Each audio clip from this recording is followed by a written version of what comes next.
Salut, coucou. J'ai fait un dossier pour une résidence d'artiste il y a quelques semaines et j'ai pas été acceptée. Et du coup, ça m'a fait réaliser plein de choses que je voudrais partager avec toi.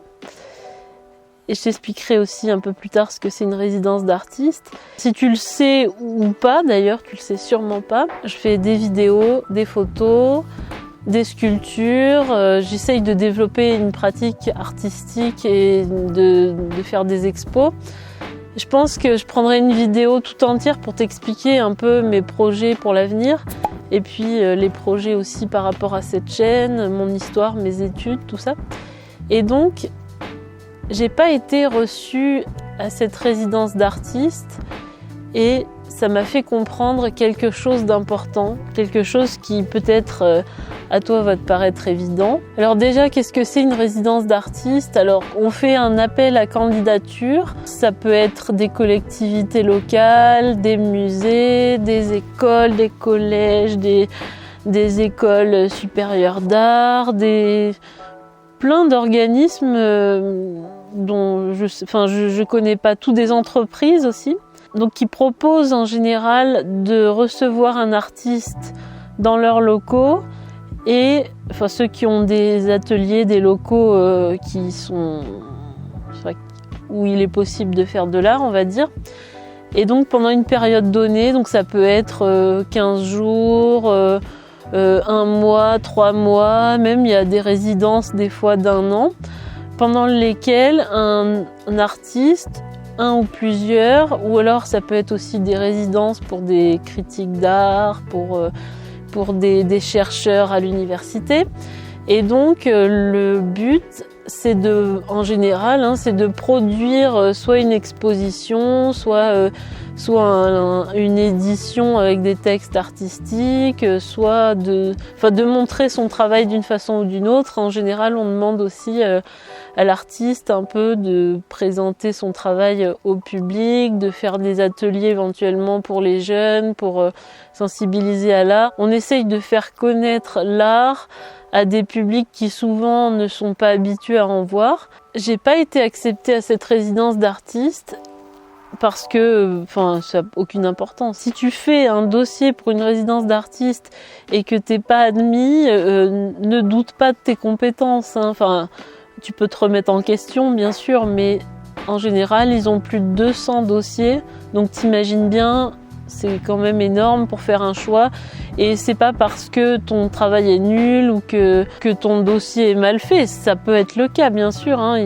Il faut toujours demander conseil éventuellement à des gens, essayer de s'améliorer le mieux possible. Mais ça veut pas dire que t'es nul, quoi. C'est pas parce que t'auras pas été pris par le jury. Il faut savoir que s'il y a plus de 200 candidatures ou 300,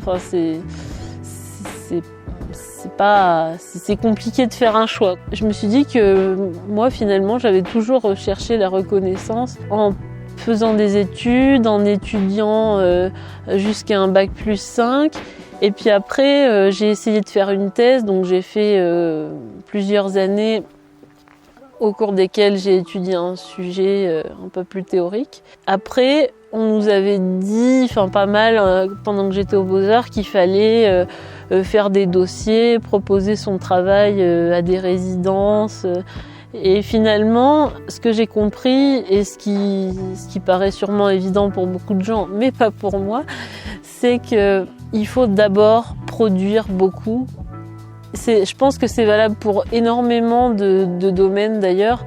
Si tu veux réussir dans un domaine, si tu veux devenir un artiste reconnu entre guillemets, même si t'es pas un artiste, reconnu, il y a plusieurs types d'artistes reconnus. Tu vois, tu peux être reconnu dans ta ville, reconnu, à savoir que tu fais un travail qui plaît bien aux gens. T'es pas obligé d'être quelqu'un de connu, on va dire.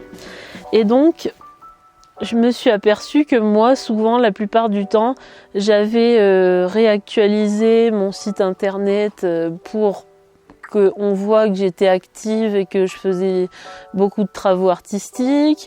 J'ai souvent travaillé aussi pendant mes études à me dépêcher de finir mes projets pour l'examen. Et ça a toujours été comme ça en fait. Je me suis toujours motivée en gros pour les autres, pour les échéances que les autres m'ont fixées. Je me suis rendu compte que ça servait à rien en fait, parce que c'est pas parce que tu demandes quelque chose, c'est pas parce que tu te revendiques artiste ou que tu te revendiques je ne sais trop quoi, entrepreneur, que tu revendiques savoir faire quelque chose. C'est typiquement aussi pour quand tu fais des CV par exemple, je suis motivé, je suis entreprenant, je suis courageux. Mais qu'est-ce qui prouve tout ça finalement? Qu'est-ce qu'on a comme preuve? Alors que finalement, faire des vidéos comme moi sur YouTube, faire des travaux artistiques, faire des sculptures, essayer de faire les choses même modestement, les faire pour soi, c'est surtout ça qui est important.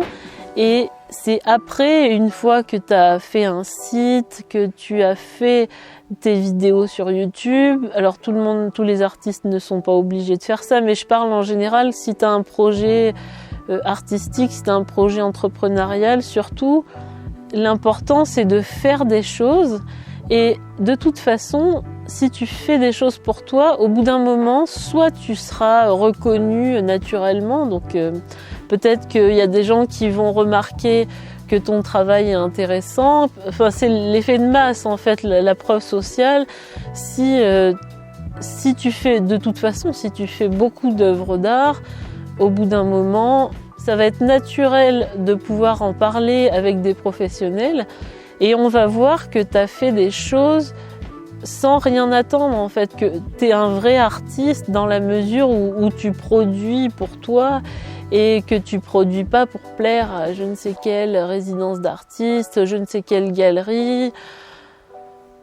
Voilà. C'est aussi en regardant une vidéo de Anthony Nevo, je sais plus le nom, ça m'a vraiment confortée dans cette idée-là que le plus important, c'est d'agir, c'est de produire des vidéos sur YouTube, même si comme moi, t'as pas beaucoup d'abonnés, voire pas du tout, même si tu gagnes rien, même si tu n'es pas reconnu par qui que ce soit, le plus important, quand tu as un projet, c'est d'agir, c'est de produire, et après, soit ton travail sera remarqué par quelqu'un, forcément, au bout d'un moment, les gens vont pas pouvoir passer à côté indéfiniment de ce que tu fais. Tu auras des opportunités de toute façon, ou alors, à ce moment, quand tu auras vraiment quelque chose de construit, quand on verra vraiment que tu es un artiste, que tu es forcément motivé par ça, que tu es en fait c'est ce qui va te faire de toi un professionnel. Et tu vas avoir des bouts entiers de travaux, tu vas avoir des œuvres d'art chez toi, tu vas avoir des tableaux, des photos. Si tu es youtubeur, tu auras 300. Enfin, si tu as 300 vidéos en ligne, on saura quand même que tu es motivé, on saura quand même que c'est ton truc.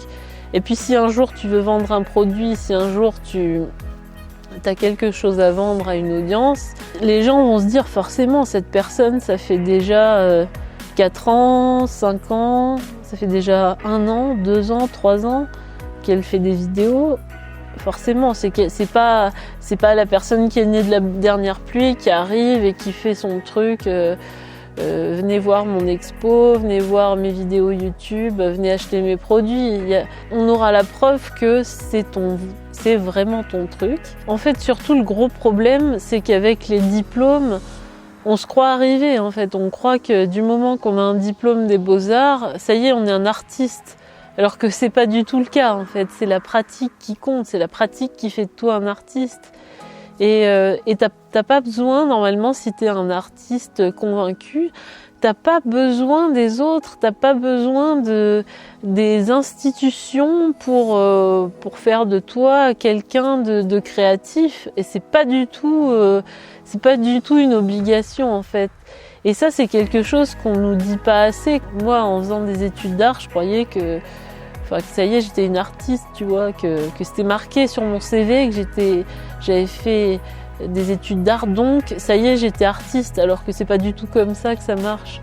Je te recommande de produire, si t'es youtubeur, fais des vidéos.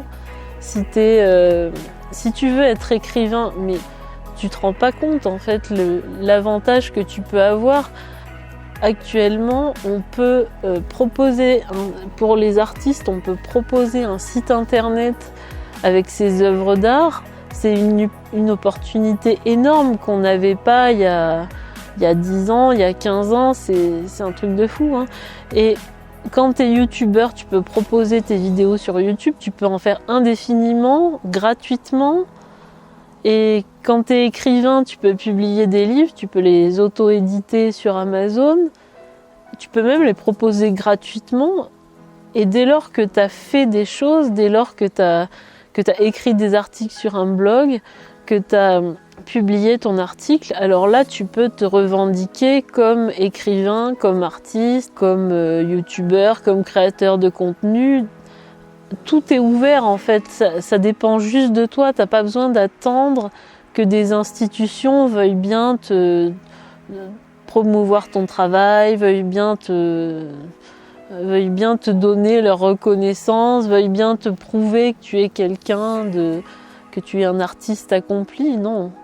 Et surtout, si tu choisis la méthode dont je te parle, si tu commences déjà par produire du contenu, produire des œuvres d'art, produire des livres et des photos, tout ce que tu veux, tu seras déjà beaucoup moins frustré par les refus, comme moi. Si t'es pas admis dans un poste, si t'es pas reconnu, tu sais que par toi-même tu peux produire quelque chose et tu sais finalement que t'as pas besoin des autres pour ça, que tu es autonome, que tu te prends en charge. Et si ça marche pas cette fois, ça marchera la prochaine fois. Voilà, c'est tout ce que j'avais à te dire. Je te dis à la prochaine. Salut!